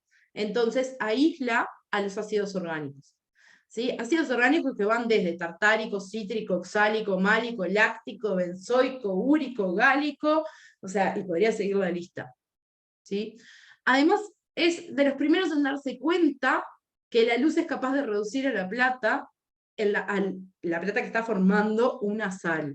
¿Sí? Por más que no tenían ni idea de lo que era el proceso de reducción en ese momento. Acá tenemos uno de los materiales que se usaba. En ese momento se usaban mucho los hornos con las retortas de vidrio unidas a un material flexible que perfectamente podría ser el órgano de un animal, ¿no? Y acá tenemos estos instrumentos. Esa foto está en su tratado de fuego y del aire. Es un dibujo de cómo lucía el laboratorio en la farmacia de Chile. ¿Sí? Además, aparte de todo esto, fue el primero en aislar fósforo elemental de huesos y no de orina, si antes solo se sacaba de la orina, y además reconoce que el grafito era una forma de carbono. ¿Sí? El mineral grafito. Descubre además cosas como la absorción de gases por carbono activado. Nuestro hombre tuvo una actividad que, Dios me libre. Y el siguiente, llegamos a la revolución química. Y acá se me piantó un texto, perdón. Llegamos a la revolución química. Si bien la ciencia ya había venido en revolución desde el inicio del siglo XVII, cuando llegamos al final del siglo XVIII, explota todo para la química. Y explota todo sobre todo por este señor que tenemos acá, que es Antoine de Lavoisier. Lavoisier era de una familia pudiente, francesa, ¿sí? Los padres lo mandaron. Tenemos que recordar que en esta época las carreras importantes eran las de letras, y las ciencias uno lo hacía si no le quedaba otra, pero tenían mucho menos prestigio. Entonces, familia burguesa que tenía tendencia de noble, los padres lo mandan a Lavoisier a estudiar ¿qué? Leyes. Pues al señor no le gustó. De hecho, se colaban en unas clases abiertas que había de química en los jardines en París, donde solía pasar que para química se hacían clases abiertas y el profesor daba toda su clase de teoría, y después venía un ayudante que demostraba los experimentos. Y bueno, en ese momento había un señor que no le puedo pronunciar el nombre, pero de apellido Rouel, que era de estas personas que hacían demostraciones de experimentos en el momento, y que le llama tanto la atención que decide aventurarse a esta rama de la ciencia. ¿Sí? Él, para mantener un poco hacer química sale caro hoy, salía mucho más caro en esa época. Entonces, para mantener sus ingresos, él decide hacer una inversión en la Ferme General, que es la agencia que recolectaba los impuestos para los reyes en ese momento, Eso después le vale que lo decapiten cuando se detona la Revolución Francesa, pero bueno, historia para otro momento. Estando en la Ferme General y un poquito antes también, él empieza a trabajar con investigaciones de índole práctica que tienen que ver con ayudar al Estado, como por ejemplo él trabaja en un programa donde investigan cómo mejorar la pólvora, que resultó ser tan exitoso que parte de las municiones que sobraban se las mandaban a los americanos para la Guerra de la Independencia. ¿Sí? Trabajó también en la mejora de la iluminación de las lámparas de gas en París. Las clases de Rouel, esas de que él chusmeaba en la universidad de afuera, y lo que estuvo trabajando con explosivos parece que fue medio lo que lo llevó a trabajar con el problema de la combustión. La teoría del flogisto no le parece que sea muy razonable. Se manda a hacer unas balanzas que son una cosa descabellada, que pueden empezar con una presión mucho más de lo que Lavoisier podría llegar a necesitar en ese momento, porque no tenía sustancias tan puras también. Es el primer científico que aplica la ley de la conservación de la masa, pero de manera estricta y rigurosa. Si él se pone a estudiar, bueno, con estas superbalanzas, si verdaderamente se cumple, ¿sí? Y hace un montón de aportes que vamos a ir hablando ahora. Una figura fundamental para el desarrollo científico de Lavoisier y para el desarrollo de la química es su esposa, Marianne. Lavoisier era ávido de conocer cosas y tenía como mucha práctica, y tenía esa cosa de que aprendía fácil, pero así como no le gustó estudiar leyes, era una persona que no sabía de idiomas. Entonces, todos los textos se los traducía Marianne. Marianne tenía 13 cuando se casaron, ¿sí? Resulta que en realidad al padre de Marianne le llega una propuesta de casamiento de un conde, ahí un noble, y cuando Marianne tiene 12 años, y dice, ay no, yo no se lo puedo casar, y ahí es que habla con Lavoisier, eran colegas de la Ferme General, y habla con Lavoisier y deciden arreglar un casamiento con Lavoisier. Marianne era súper ávida por conocer de las ciencias, se interesa un montón en los experimentos de su marido, al punto de que se involucre y quiere aprender, ¿sí? Quiere aprender tanto que Lavoisier arregla de que tenga entrenamiento formal en química con colegas de él, ¿sí? Estudia dibujo, y es tan buena dibujando que termina haciendo todas las ilustraciones de los trabajos de Lavoisier, incluyendo las que están en el Tratado Elemental de la Química, hoy vamos a ver algunas. Colabora en los experimentos del marido, observando, tomando notas, analizándole y criticándole los experimentos. Traducía todos los trabajos contemporáneos de la época en química. Esto es muy importante. Si Marianne no le hubiera hecho las traducciones a Lavoisier no hubiera tenido ni la más pálida idea de lo que estaban pensando el resto de los químicos que no hablaran francés. Y además, ella no solo traducía los trabajos, sino que le marcaba anotaciones en los márgenes de críticas a los trabajos de los químicos de la época. Y otra particularidad que tiene era que los Lavoisier organizaban, la pareja, muchas reuniones con científicos en la época en su propia casa. ¿Sí? La casa de los Lavoisier era un lugar donde se intercambiaba sobre ciencia. Yo les conté que Priestley en sus viajes se había encontrado con Lavoisier en una de estas cenas que organizan. Priestley había hecho el experimento de calcinar óxido de mercurio para obtener el oxígeno, viendo que se formaba ese aire respirable. Y Lavoisier dice, yo tengo balanzas mejores. Bueno, de hecho hay un cuento que dice que en realidad a Lavoisier le llamó tanto la atención el resultado del experimento de Priestley que lo hizo salir paró la cena, lo hizo a Priestley ir al laboratorio y que le reprodujera el experimento ahí en vivo en el momento, porque no podía creer que hubiera descubierto un gas que se podía respirar y que además avivaba el llama, calcinando óxido de mercurio, ¿no? Después le queda el bichito en la cabeza y dice, no, yo voy a repetir este experimento, lo voy a hacer mejor. ¿Sí? Y ahí decide repetir el experimento, pero no lo repite en el mismo sentido, él hace el experimento contrario. él agarra y calcina óxido de mercurio, obtiene mercurio y decide hacer el experimento a partir de ese mercurio. Entonces, es un experimento que le dura 9 días y lo hace con todos los controles cuantitativos que se podían llegar a tener. Él pesa todo, el mercurio, pesa todo, la retorta, pesa todo el sistema y lo pone ahí. Además va pesando las masas en cada etapa de la reacción que va haciendo y los volúmenes de gas que se van formando. ¿Cómo es el procedimiento? Agarra mercurio, lo calienta. Y ve que el volumen de la cubeta donde estaba contenido, imagínense que eso él lo hace metido acá, hay mercurio y esa tapa como flotando, ¿no? A medida que calienta el mercurio, ve que el mercurio que está en la reacción, en el de la cubeta, esto es un quilombo de mercurio, el mercurio de afuera empieza a subir, o sea, hay un volumen que disminuye. Se obtiene un polvo rojo. Examina el gas. Examina el gas que quedó. Calienta el polvo rojo después. Se forma un gas. Analiza el gas que se forma. Y después mezcla los gases, el que quedó en el primer experimento y el que se formó en el segundo experimento, y examina la mezcla. ¿Cuál es el gas que se está consumiendo? ¿Cuál es el gas que queda? ¿Cuál es el gas que se forma después? ¿Y qué le habrá dado la mezcla? Bueno, el gas que se consume es el oxígeno, pues si tengo mercurio y lo caliento en presencia de aire, se forma óxido. Si se forma óxido, el oxígeno que estaba en el aire se mezcló con el mercurio quedando solo nitrógeno. Entonces ahí aísla nitrógeno.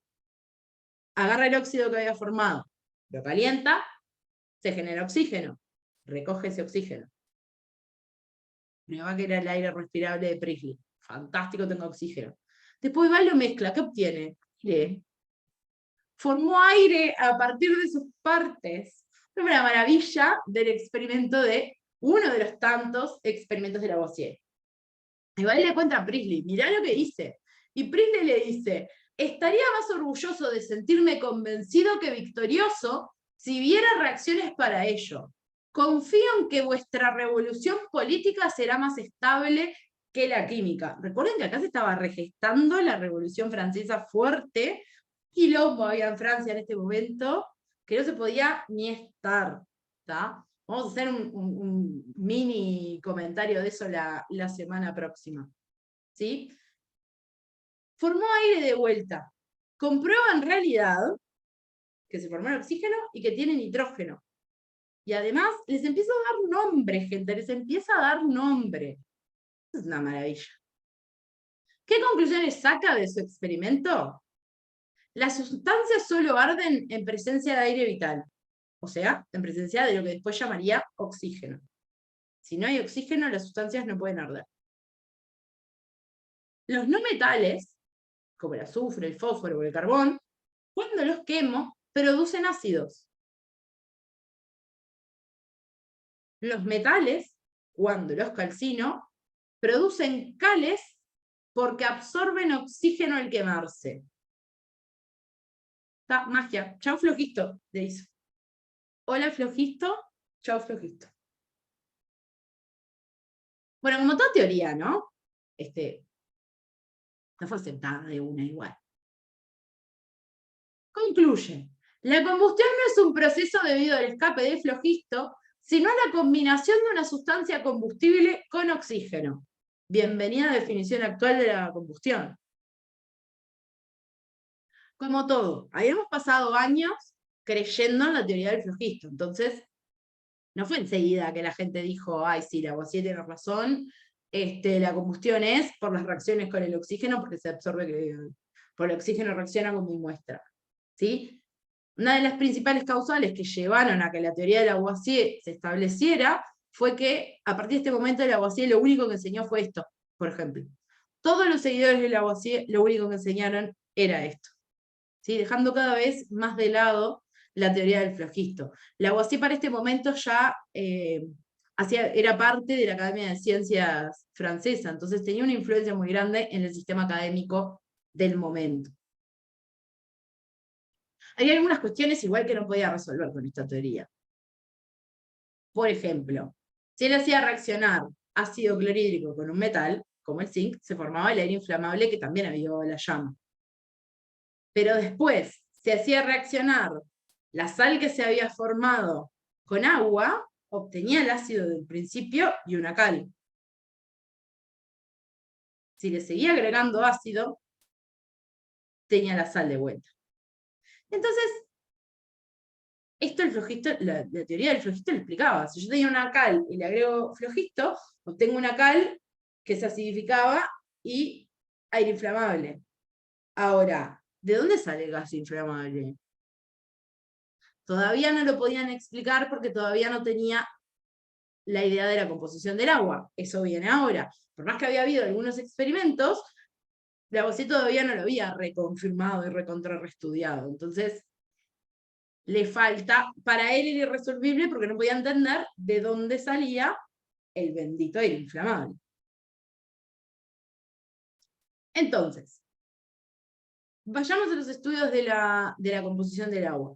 Ya habíamos visto que Cavendish había visto que si calentaba aire común con aire inflamable o aire desflogistificado con aire inflamable, se formaba agua.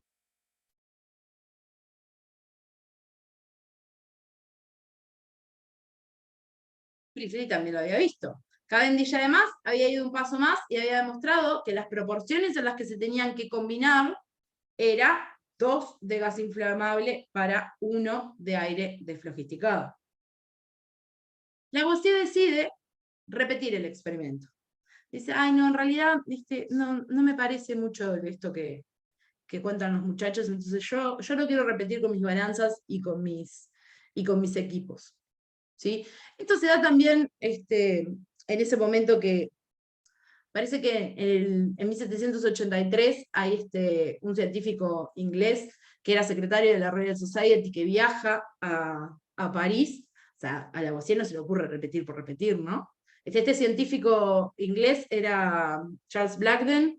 Él viaja a París y le comenta en una de estas cenas, en la casa de Lavoisier, che, Lavoisier, que no sabes que Cavendish está estudiando la combinación de los gases para formar agua y le da que la relación es un volumen de oxígeno cada 2 de hidrógeno. Y dice, ay, yo lo quiero probar. Porque además, si la reacción se da en el sentido directo, se tiene que dar en el sentido inverso, esta cosa de la química estudiando las combinaciones y las corrupciones. Entonces tengo que ser capaz de formar agua y de descomponer el agua. Entonces, decide repetir el experimento. Lo repite tal cual. Combina oxígeno con hidrógeno en las cantidades adecuadas y logra obtener que la relación era un volumen de oxígeno cada 1,96 de hidrógeno. Esto era para sintetizarla. Dice, nota, ahora quiero descomponerla. Para descomponerla, hace pasar vapor de agua sobre un alambre de hierro. El alambre de hierro calentado al rojo. Entonces, ¿qué pasa? Cuando el agua pasa por el alambre de hierro calentado al rojo, el oxígeno, en la descomposición, forma óxido. Y el hidrógeno se prende fuego. Entonces prende fuego no, sigue el arma en realidad al principio, porque no tengo nada que libere una chispa. Entonces, si lo hago bien controlado, y había hecho vacío antes, que en esta época ya sabíamos hacer vacío, podía recoger el hidrógeno. Entonces, recoge el hidrógeno de un lado, y el oxígeno que se formó lo mide como la diferencia en masa del óxido depositado sobre el alambre de hierro. Y le da la misma relación. Magia. Resultado comprobado. ¿Sí? Además hacen las cuentas para atrás y estiman el volumen que ocuparía ese oxígeno que se había depositado como óxido en el alambre. O sea, ya estamos con un manejo de las relaciones de masa en las reacciones químicas enorme. Ya estábamos convencidos de que la masa se conservaba. Entonces, obvio que si había ido para algún lado, tenía que estar ahí. Entonces pudo hacer todas estas cuentas que hoy son estándar cuando uno estudia estequiometría. En ese momento no eran, ni siquiera teníamos una definición de mol. Para hacer todo esto, Lavoisier diseña y trabaja con muchos equipamientos. Acá tenemos alguno de los diseños de Lavoisier. Tenemos una serie de retortas, baños de distintos materiales, algunos de hierro, otros de cerámica, las retortas de pico de ganso que se usaban para recoger gases, ¿sí? Para hacerlos reaccionar, para ponerlos en la cuba, para recogerlos por otro lado, hornos de distintos tamaños y diseños. Estos son los dibujos de Marianne. De hecho, si miramos el pie de las imágenes, está firmado por ella. Paul Lavoisier son los apellidos, ¿sí? de Marianne. Igual, sin duda, que el instrumento más importante del laboratorio de Lavoisier era la balanza. No lo había inventado él, pero se mandaba a hacer unas balanzas impresionantes, algunas que tenían una precisión de 1 en 400.000. Incluso es muy discutible qué tan útil era la precisión de las balanzas que tenía Lavoisier cuando no tenía métodos que le permitieran saber si su compuesto era puro. O sea, que podía tener un montón de error en su medida, no por el instrumento, sino por la calidad de su muestra, ¿sí? Él decía, bueno, estaba convencido con la ley de la conservación de la masa. Él decía que nunca se podía tener una precisión lo suficientemente buena, que tenía que proveerse de estos buenos instrumentos para justamente poder determinar que se cumplía la conservación de la masa. Otro equipo por el que se lo conoce, y que, bueno, él tenía uno de los más grandes, porque era medio ostentoso Lavoisier, es el gasómetro. Él parece que tenía el gasómetro más caro e impresionante de los que había en París en ese momento. Este fue un instrumento que fue clave para demostrar la composición del agua. Permite medir el flujo de los gases, y permite recoger los gases e ir pesándolos en el momento, ¿sí? Acá de hecho tenemos una foto actual de cómo lucen los gasómetros en el Museo del Laboratorio de Lavoisier en este momento. Para imaginárnoslo un poquito más, traje unas imágenes a colores. Estas son unos dibujos de representaciones de cómo lucirían esos instrumentos por un dibujante actual. Acá, por ejemplo, tenemos el instrumento con el que él hizo el experimento inverso de Priestley. Sí, acá tenemos el mercurio y el sólido rojo que se está formando sobre el horno, la retorta con un pico de ganso que va hacia la cuba para que yo recoja el gas. Ven que acá sale el gas, ¿sí? Lo mismo para experimentos para estudiar la combustión del fósforo rojo. Él acá hacía vacío y él iba estudiando si había combustión, si no había combustión, podía poner un gas de un lado, sacar el gas del otro. Lo mismo con otras cubas, casi siempre trabajaban con mercurio para evitar la disolución de los gases en agua, que ya habían descubierto que era un fenómeno que se daba, aunque también entendían que esa agua se podía saturar, así como habían demostrado con el desarrollo del agua carbonatada, o con la champagne de Dom Pérignon. En cuanto a los experimentos para la composición del agua, acá tenemos un dibujo que representa básicamente todo el esquema de equipo complicado que se había armado. Si lo vemos más adelante, acá tenemos un equipo donde se hacía vacío. Acá podía generar una chispa, entonces podía poner hidrógeno de un lado y oxígeno del otro, abriendo las válvulas a voluntad. Para el experimento directo. Y cuando quería hacer la descomposición del agua, acá tenemos él calentando el agua, que lo hace pasar por el hierro en rojo. Acá es donde se va a depositar el óxido, y por el otro lado puedo recoger el hidrógeno en esta cuba de este lado, ¿sí? Otro estado obsesionado con el tema de la conservación de la masa y con el tema de los gases, y un tema que también lo obsesionaba, estaba relacionado con la respiración. Entonces acá tenemos también otro dibujo hecho por Marianne. De hecho, Marianne se ponía en sus dibujos como la persona que iba tomando las notas, se hacía como autorretratos, ¿sí? En este caso acá tenemos esta imagen que muestra un experimento que estaba haciendo Lavoisier para determinar el intercambio de gases en la respiración. Entonces había agarrado a uno de los ayudantes, le había puesto todo un traje sellado, y lo iba pesando a lo largo del experimento, no fuera cosa que transpirara y yo no le pudiera medir la masa de la transpiración que estaba sacando ese hombre, ese cristiano metido ahí adentro. él iba estudiando qué gases eran los que entraban y qué gases eran los que salían cuando exhalaba.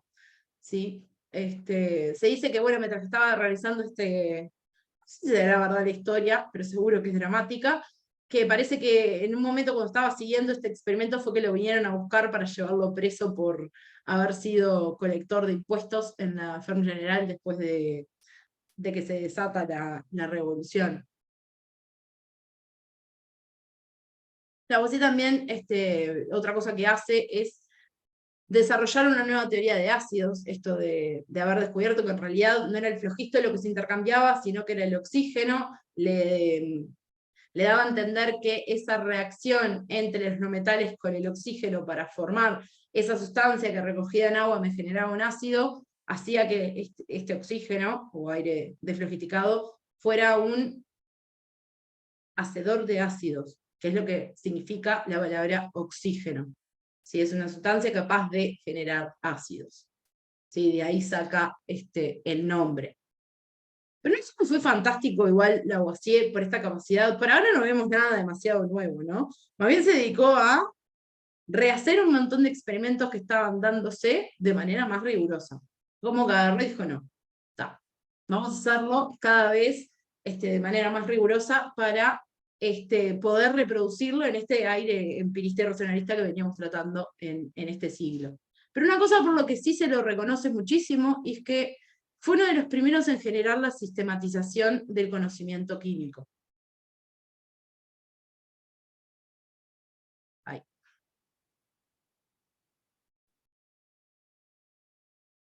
Bueno, como que veníamos diciendo entonces, Lavoisier, por una cosa por las que se lo conoce hoy en día, es porque fue capaz de sistematizar todo este conocimiento y empezó a generar sistemas que permitieran que estos científicos que estaban apareciendo hablaran en el mismo idioma. Y acá tenemos dos grandes libros de Lavoisier. El primero es compartido con otros científicos, ¿sí? El primero se llama Método de Nomenclatura Química, que fue presentado en 1787, junto a de Morveau, Berthollet y de Fourcroy. El de Morveau, que era seguidor del flogisto, ¿se acuerdan que yo les dije? Después vamos a ver cómo colabora con Lavoisier. Bueno, Lavoisier empezó a llevar uno a uno de los seguidores de la teoría del flogisto, Berthollet era otro, ¿sí? Hacia la teoría de la combustión, que tenía que ver con el oxígeno que él había propuesto, y el otro libro, que reúne mucha información química de la época, es el Tratado Elemental de Química, que publica en 1789, en este caso solo. Empezamos a ver entonces nombres de elementos que nos hacen acordar más a lo que escuchamos hoy. Él empezó a hacer listas, ¿sí? Donde tenemos los nombres nuevos y los nombres anteriores. Un aspecto interesante de Lavoisier es que, si bien no creía en el flogisto, él cree que el calor es una partícula que no tiene masa. ¿Sí? Entonces define el elemento caloric, que sería el calor, y lumière, que es la luz. ¿Sí? Son los únicos dos que después, bueno, se demuestra que no son elementos.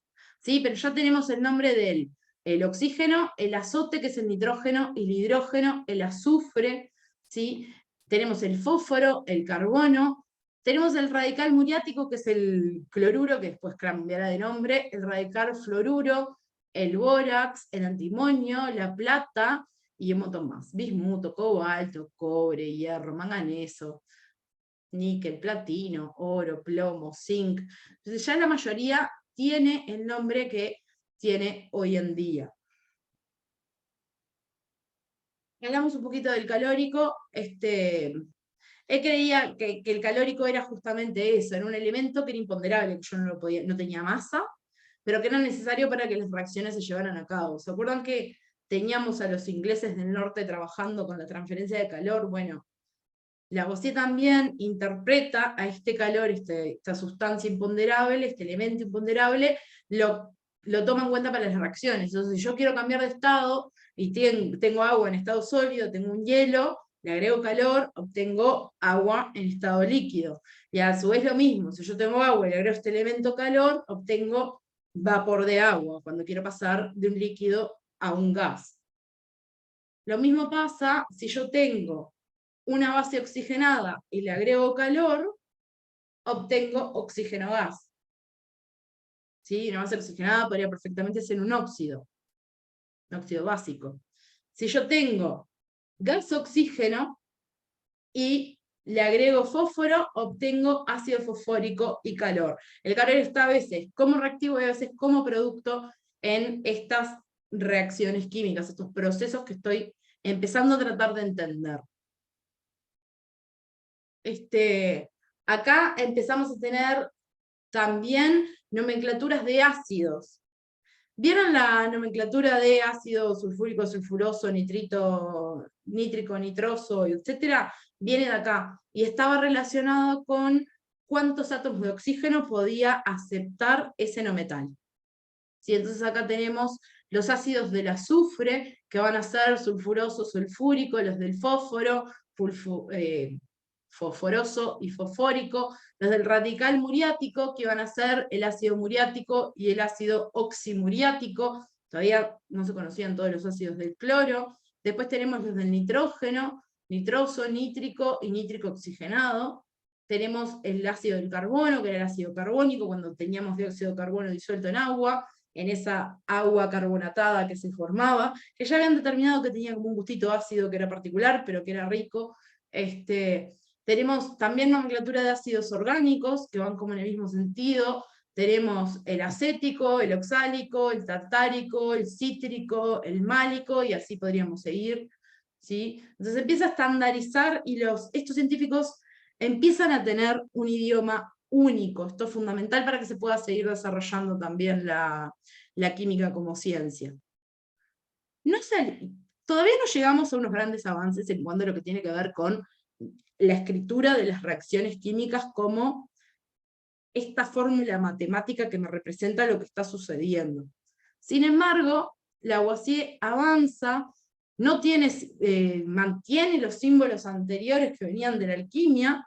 Lavoisier no se dedica a crear símbolos, estandariza así los nombres, y empieza a escribir las reacciones en función de estos símbolos alquímicos, pero indicando las cantidades en masa que participan en la reacción de cada una de las sustancias, ¿sí? Entonces, para acá tenemos 0,2 libras de esto, que era aire, acá tenemos 0,058 libras de esto que era azufre, 2,5 libras de una tierra, porque todo lo que apuntaba para abajo era tierra, y lo que apuntaba para arriba era un aire, ¿sí?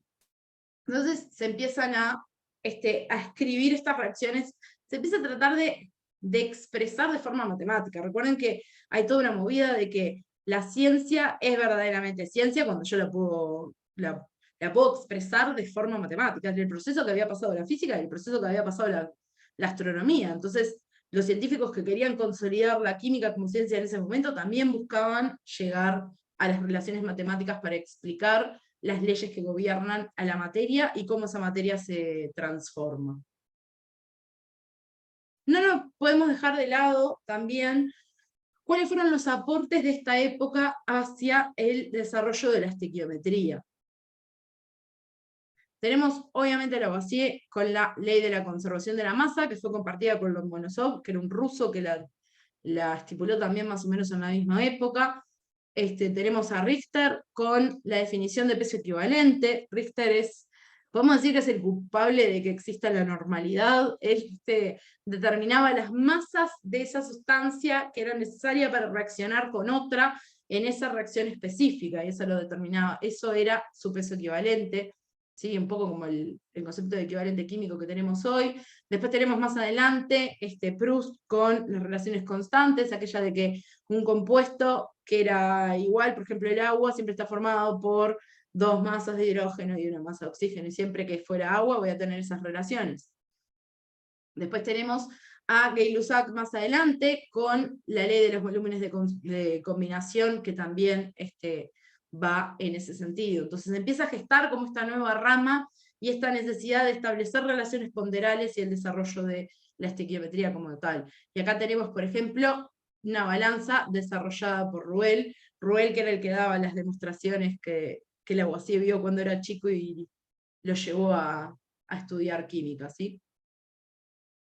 Y más adelante tenemos también a Dalton con las proporciones múltiples. Dalton, una de las cosas que se dio cuenta es que un mismo elemento se podía combinar con distintas cantidades de otro, ¿sí? Pero esas cantidades eran fijas, y esas relaciones, por más que fueran, esas proporciones, por más que fueran múltiples, tenían que ser simples, ¿sí? Iban a ser combinaciones de números enteros pequeños. Un poco a modo de resumen de lo que tiene que ver con el trabajo de los gases, las determinaciones de las leyes que gobiernan el comportamiento de estas sustancias gaseosas. Tenemos la ley de Boyle-Hooke, que fue la de que el volumen era directamente proporcional a la temperatura. Fueron de los primeros que estudiaron los comportamientos y las propiedades de los gases, ¿se acuerdan? Bien al inicio de la clase hablamos de él. Hablamos de Charles, no hablamos, pero la ley de Charles es la de que el volumen era directamente proporcional a la temperatura, entonces a medida que iba variando la temperatura, el volumen iba cambiando también acorde. Tenemos a Mariotte, que en realidad había determinado también la ley de Boyle medio en paralelo, y se discute ahí de quién sería. En Francia decían que eran de Mariotte, y en Inglaterra decían que era de Boyle. Tenemos la ley de Dalton, de las presiones parciales, y Gay-Lussac con los volúmenes de combinación, además de establecer que había una relación directa entre la presión y la temperatura si las demás magnitudes las dejaba fijas. Esas leyes que repetimos desde educación secundaria. Y llegamos a uno de los últimos personajes de los que vamos a hablar el día de hoy, ¿sí? Ahora la química ya se está identificando, ya tiene algunas teorías, ya nació la química. Vieron que, digamos que en la primera mitad de la clase la química nació, y ahora la química está empezando a identificarse como una ciencia natural exacta, ¿sí? Uno de los protagonistas de este proceso, además de los que ya hablamos, es John Dalton.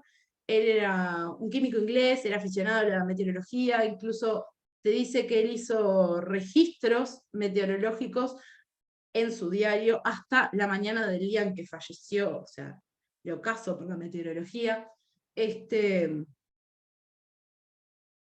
Él no entendía por qué los gases no se podían separar por densidad, como otras sustancias, y empezó como a pensar en eso y a decir, bueno, capaz que tiene que ver con que los gases están formados por partículas chiquitas, y esas partículas chiquitas están separadas, entonces se pueden mezclar más fácil que si fueran un fluido continuo, como pensaba Aristóteles. Entonces, de cierta forma, vuelve a las ideas atomistas, ¿sí? Y retoma la teoría atómica clásica, esa teoría atómica que nos decía que la materia estaba compuesta de átomos. Pero la diferencia era, a diferencia de Aristóteles y además, de Aristóteles no, de lo que quería Newton con los corpúsculos, que eran únicos para toda la materia, y los elementos de los átomos de Demócrito, para Dalton estos átomos eran diferentes y había tantos átomos como elementos. O sea, tenía como algunas ideas que eran nobles para el momento. Y además retoma esas ideas, pero además las mezcla con todas las leyes cuantitativas que estaban apareciendo. Entonces empieza a trabajar mucho más con el con el concepto de compuesto, que antes no se conocía tanto. Él toma en cuenta la ley de la conservación de la masa, las de las proporciones definidas y la de las proporciones múltiples a la hora de elaborar su teoría. En 1803 trabajó en determinar los pesos relativos de los elementos gaseosos y cómo esos gases se disolvían en agua, que fue lo que detonó toda esta cadena de pensamiento. Ya para 1808, él presenta los resultados de su teoría en un libro que se llama Un nuevo sistema de la filosofía de la química. ¿Sí? Ahí propone que los elementos están formados por átomos, que esos átomos son iguales entre sí para cada elemento, pero distinto de los átomos de otro elemento. ¿Sí? Determina además los pesos atómicos relativos de varios elementos de los que se conocían. ¿Sí? Y bueno, de cierta manera él influye en que la química se consolide como una ciencia cuantitativa y pone definitivamente fin a la idea de la transmutación. Ya la veníamos apagando de a poquito la transmutación, pero ahora cada vez más. Ahora tenemos incluso toda una teoría que sustenta que la transmutación no se puede llevar a cabo. Alguna de las frases de Dalton, acá tenemos en sus escritos de la nueva filosofía de la química, Él dice, por lo tanto debemos concluir que las partículas fundamentales de todos los cuerpos homogéneos son perfectamente similares en peso, forma y etcétera. Etcétera son las propiedades. Si él está hablando que un elemento que es puro y que es homogéneo está formado por el mismo tipo de átomo. Los átomos, además, para Dalton eran indestructibles y no se podían intercambiar. Por eso se niega finalmente la idea de la transmutación, ¿sí? Además, con esto de que cada elemento tiene su tipo de átomo, ¿sí? Esa es una idea nueva, ¿sí? Que hubiera tantos elementos diferenciados, tantos tipos de átomos como elementos existieran, ¿sí? Además, esta cosa de estudiar los pesos atómicos hace una especie de puente entre este mundo. O sea, Dalton era un teórico, ¿no? No hizo muchos experimentos en su vida. De hecho, no le gustaba.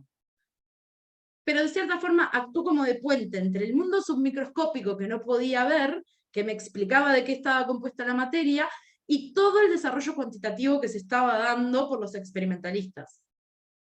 ¿Sí? Entre los átomos que no podía ver y las propiedades que yo podía observar y que podía medir. Otra de las frases que podemos sacar de este libro es la que está acá: ninguna creación o destrucción de materia está dentro de las posibilidades químicas.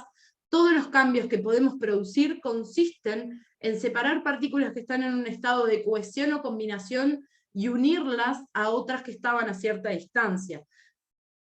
Él trae la idea de que esos átomos se pueden recombinar para formar otras sustancias, y que esa combinación tiene que ver con la distancia a la que se encuentran los átomos. Si bien no lo define así, no se puede asegurar que lo estuviera buscando, pero es como un primer indicio de afinidad entre átomos para formar compuestos. ¿Sí? Él, Concetería comete algunos errores, pero acá tenemos algunas como generalidades de las condiciones que tiene la teoría, esto de los elementos que de los átomos eran distintos para cada elemento.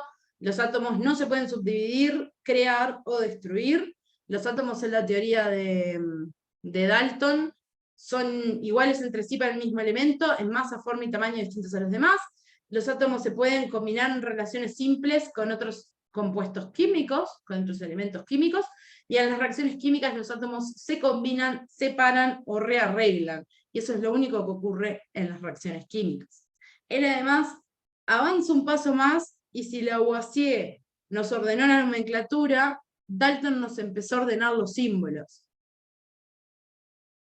Son menos abstractos que los de la alquimia, por más que si uno piensa en escribir una reacción con circulitos al día de hoy le vendría como un ataque con 118 elementos. Pero en este momento que no se conocían tantos, era súper razonable lo que hizo Dalton. ¿Sí? En estos circulitos, él está representando cada uno de los elementos conocidos hasta la época, y va incluso un poco más allá, y empieza a plantear fórmulas para los compuestos. ¿Sí? Bien. Entonces ahí tenemos, por ejemplo, el primero, que es un circulito sin nada adentro, es el oxígeno. El segundo, que tiene un puntito, es un hidrógeno. Después tenemos el nitrógeno, el carbón, el azufre, tenemos el platino, y tenemos otros más por ahí, que no venían al caso. Pusimos solo algunos ejemplos. Claro, cuando se le empezaron a acabar las rayitas que podía hacer adentro, empezó a poner letra, que se le empezó a complicar. Y esa letra era la letra inicial del nombre que tenía el elemento en ese momento. ¿Sí? Es una nomenclatura un poco más racional, es una simbología un poco más racional que un triángulo para abajo o un triángulo para arriba, representando las tierras y los aires. ¿Sí? Además, empezó con esto de que los átomos solamente se podían combinar en relaciones simples, que fueran números enteros. Él propone, por ejemplo, al átomo compuesto del agua como... Él no diferenciaba, el concepto de molécula todavía no era un concepto que estuviera desarrollado, entonces para él eran los átomos elementos y los átomos compuestos, ¿no? Entonces el átomo compuesto de agua tenía un átomo elemento de oxígeno y un átomo elemento de hidrógeno, porque obviamente si tengo una combinación binaria, la combinación más sencilla es que haya uno de cada uno. Y eso lo tomo como base después para hacer esa primera tabla de pesos atómicos con la que él trabaja. y obviamente cometer algunos errores, porque las relaciones que hay entre los elementos no siempre se cumplían. Para él el amoníaco, por ejemplo, tenía un nitrógeno y un hidrógeno. ¿Sí? Lo mismo le pasa con otras sustancias.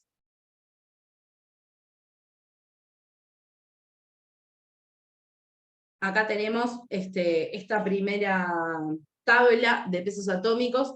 Él además empieza a hacer como relaciones y dice, bueno, pero si hay una masa que no puedo determinar, y yo sé, por ejemplo, que el agua combina un hidrógeno con un oxígeno, pero que el óxido nítrico tiene un nitrógeno con un oxígeno, si yo sé la masa del oxígeno del agua y sé la masa del óxido de nitrógeno del NO, puedo sacar la masa del nitrógeno. Entonces empieza a hacer esas relaciones y bueno, dentro del error que tenía en esa época, porque además Dalton no era Lavoisier, no tenía superbalanzas, le cabía toda su teoría. Y además convengamos que le estaba errando en la relación de hidrógeno, que era muy livianito, con respecto al otro elemento. Entonces,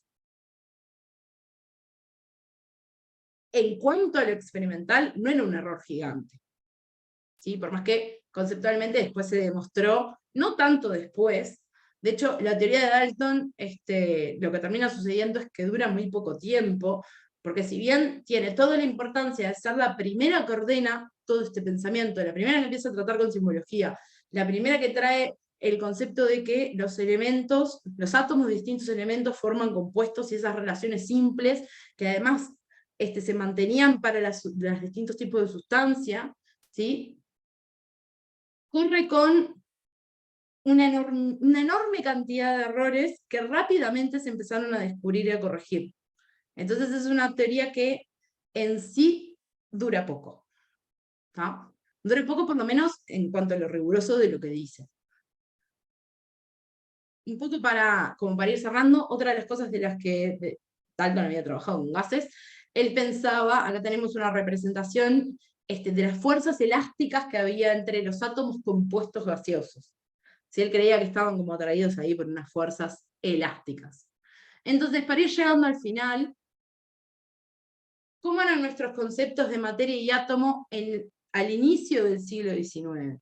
Bueno, las ideas que tenemos en este momento son: la materia está compuesta por átomos que no se pueden destruir y que no se pueden modificar. La idea de que hay tantas clases de átomos como elementos existen en la naturaleza. Y la idea de que los compuestos están formados por átomos en proporciones definidas. Y todo eso combinado me lleva, además, a que en las reacciones químicas la masa se conserve. Entonces, con eso, voy a poder hacer un desarrollo mucho más grande y un montón de descubrimientos más que vamos a empezar a ver la semana que viene.